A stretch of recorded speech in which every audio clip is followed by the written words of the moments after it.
Hi friends, welcome to my channel Homemakers Ideas. இன்னைக்கு வீடியோவில் நம்ம பார்க்க போகிறது மெத்தி ரைஸ் ரெசிபி.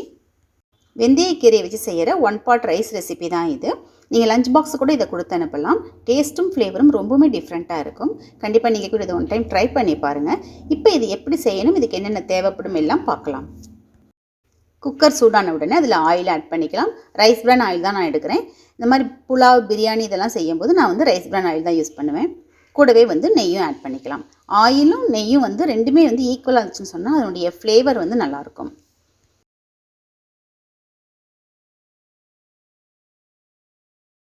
நல்லா சூடான உடனே ஹோல் கரம் மசாலா ஆட் பண்ணிக்கலாம். இதில் வந்து ஸ்பைசஸ் எல்லாமே நான் வந்து எடுத்திருக்கேன். நல்லா ஃப்ரை ஆனதுக்கு அப்புறமேட்டுக்கு ஆனியன் ஆட் பண்ணிக்கலாம். நான் இதில் வந்து மீடியம் சைஸில் 2 ஆனியன் எடுத்துகிட்டு நல்லா தின் ஸ்லைசஸாக கட் பண்ணி எடுத்திருக்கேன். அதையும் போட்டுட்டு நல்லா வதக்கிக்கலாம். ஆனியனோட கலர் வந்து ப்ரௌன் கலரை சேஞ்ச் ஆகிற அளவுக்கு நம்ம வந்து வதக்கிக்கணும்.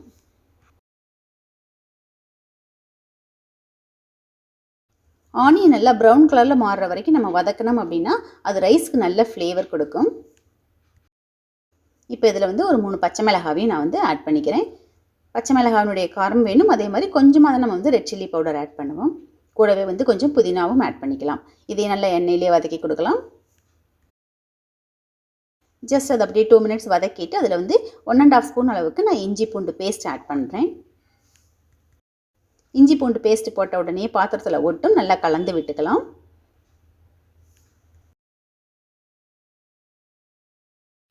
இப்போது அதிலே வந்து நம்ம டொமேட்டோ ஆட் பண்ணிக்கலாம். 2 சின்ன சைஸில் நான் எடுத்திருக்கேன். சப்போஸ் பெருசாக இருந்துச்சுன்னா 1 எடுத்தோம்னாவே போதும். நல்லா அதையும் வந்து வதக்கிக்கலாம். டொமேட்டோவும் நல்லா வதங்கணும்.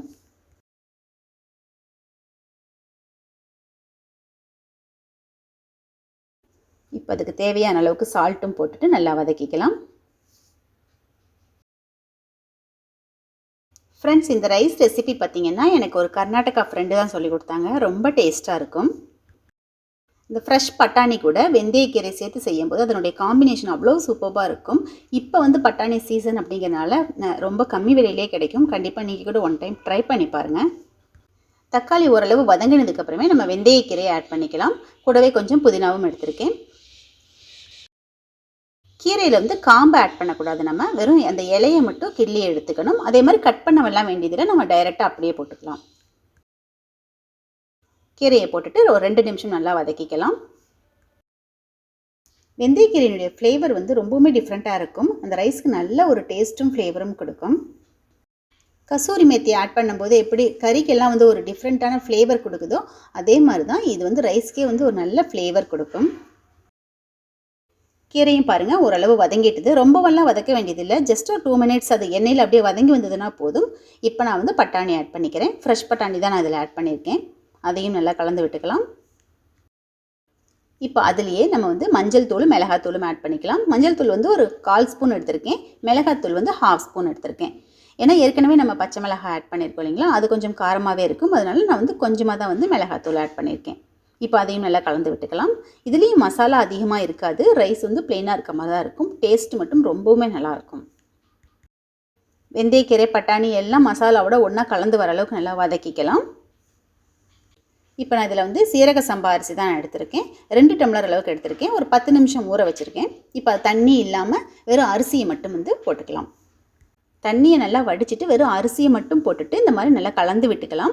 இப்படி எண்ணெயிலே நல்லா வதக்கி விடும்போது அரிசி வெந்ததுக்கு அப்புறமேட்டுக்கு நல்லா தனித்தனியாகவும் இருக்கும். அதே மாதிரி சாஃப்டாகவும் வெந்து வரும். இது போல் ரைஸ் நல்லா ட்ரை ஆகிற அளவுக்கு வதக்கி விட்டுக்கணும்.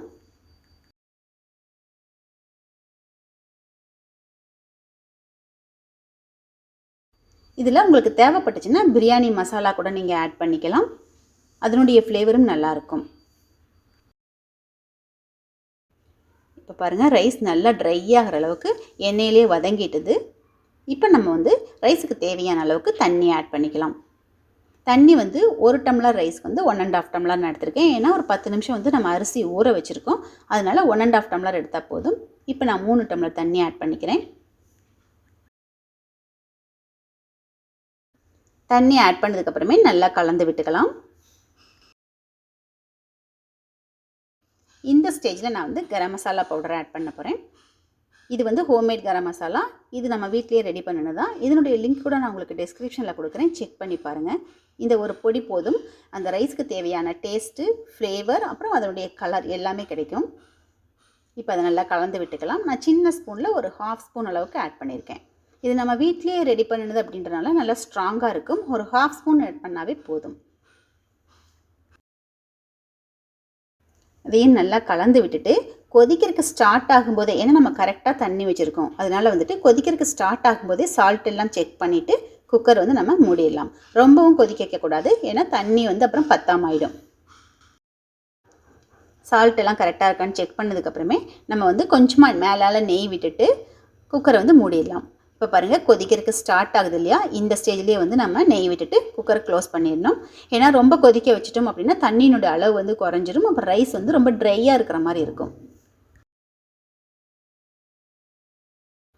குக்கர் வந்து வெயிட் போட்டுட்டு ஒரு விசில் மட்டும்தான் விடணும். அப்புறம் ஒரு 2 நிமிஷம் வந்து சிம்மில் வச்சுருந்துட்டு ஸ்டவ்வை ஆஃப் பண்ணிக்கலாம். ஏன்னா இது சீரக சம்பா அரிசி ஏற்கனவே வந்து ஒரு 10 நிமிஷம் ஊற வச்சுருக்கோம். அதனால் வந்துட்டு அப்புறம் எண்ணெயிலையும் வேறு வதக்கியிருக்கோம் இல்லைங்களா, அதனால் சீக்கிரமாகவே அது வந்து குக் ஆகிடும். இப்போ ஒரு விசில் வந்துட்டுது. நான் சிம்மில் வச்சுட்டு ஒரு 2 நிமிஷத்தில் ஆஃப் பண்ணிக்க போகிறேன்.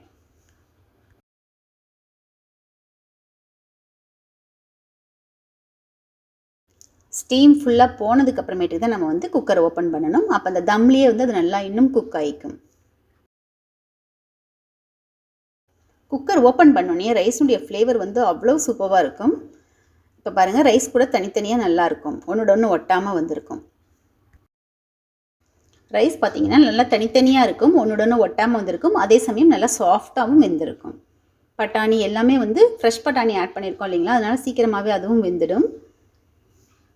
பாஸ்மதி ரைஸாக இருந்தாலும் ஜீரக சம்பா ரைஸாக இருந்தாலும் சரி, நம்ம வந்து ஒரு 10 நிமிஷம் ஊற வச்சிட்டோம் அப்படின்னா 1 டம்ளர் ரைஸ்க்கு வந்து 1 1/2 டம்ளர் தண்ணி வந்து கரெக்டாக இருக்கும். சப்போஸ் நம்ம அப்படியே டைரெக்டாக ஊற வைக்காமல் செய்கிறோம் அப்படின்னா 1 டம்ளர் ரைஸ்க்கு வந்து 2 டம்ளர் தண்ணி நம்ம வந்து ஆட் பண்ண வேண்டியதாக இருக்கும். இந்த ரைஸ் கூட குக்கும்பர், ஆனியன், ரைத்தா வச்சு சர்வ் பண்ணும்போது சூப்பராக இருக்கும்.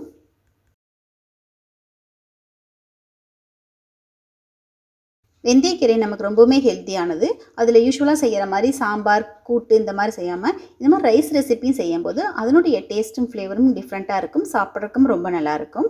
பசங்களுக்கும் ரொம்ப விரும்பி சாப்பிடுவாங்க. கண்டிப்பாக நீங்கள் கூட ஒன் டைம் ட்ரை பண்ணி பாருங்கள். மேத்தி ரைஸ் வந்து லஞ்ச் பாக்ஸ்க்கு ஒரு ஆப்டான ரைஸ் ரெசிபி. ட்ரை பண்ணி பாருங்கள். இந்த வீடியோ உங்களுக்கு பிடிச்சதுன்னா லைக் பண்ணுங்கள், ஷேர் பண்ணுங்கள், கமெண்ட் பண்ணுங்கள். ஃபஸ்ட் டைம் என்னோடய வீடியோ பார்த்தீங்கன்னா மறக்காமல் சப்ஸ்கிரைப் பண்ணுங்கள். நெக்ஸ்ட் வீடியோவில் பார்க்கலாம். தேங்க்யூ.